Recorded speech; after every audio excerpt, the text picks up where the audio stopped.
وعلیکم السلام ورحمت الله. محترمه، چونکې ستاسو قربانۍ دوه دي او هغه د زیاتو پیسو د دې د وجې نه که دغه در سره یو ځای شي نو دغه پیسې پکې کمې دي، نو بیا چې کوم تقسیم د قربانۍ د غوښې دی هغه هم دا ګډوډېږي. نو دا کم از کم چې تاسو څومره پیسې یو کس راخلي دا به هر یو شریک دومره پیسې راخلي، که د هغې نه کمې نو د دې دوه صورته کېدلی شي چې سړی ورته ووایي چې دا کمې پیسې دي، بس موږ پکې پیسې ډېرې اچوو، مطلب دا ده چې بس دا زموږ د اړخ نه تا ته تبرع ده، بس په 3 حصې دي نو 30,000 روپۍ په موږ باندې راځي، ته 20,000 روپۍ راکړي، دا 10,000 روپۍ چې کوم دی دا د موږ به د څاروي کې تا دپاره ورکوو او موږ څاروی چې کوم دی دا واخیسته. دغه ټیک ده.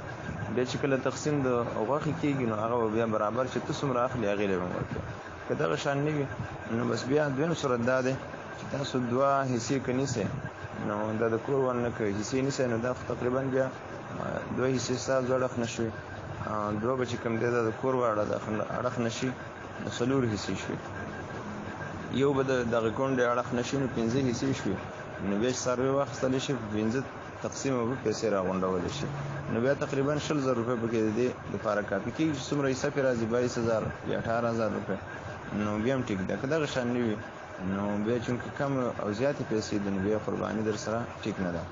علیکم السلام. وعلیکم السلام ورحمت الله. محترمه، که دا دواړه هم نه وي او بل چاته وایي چې زموږ د اړخ نه قرباني وکړو بیا هم قرباني ټیک ده، هغې ته حاضرېدل دا ضروري نه دي. علیکم السلام. وعلیکم السلام ورحمت الله. محترمه، چې دلته او هلته اختر یو وي نو بیا د ټیم دغه لږه ډېره څه مسله نه ده، بس دلته که منځونه وشي پاکستان کې نو څاروی دلته دی بیا ذبحه کولی شي، او که دلته لا منځونه نه شوي اگر که دغلته منځونه شوي نو بیا قرباني کول د درست نه دي. علیکم السلام.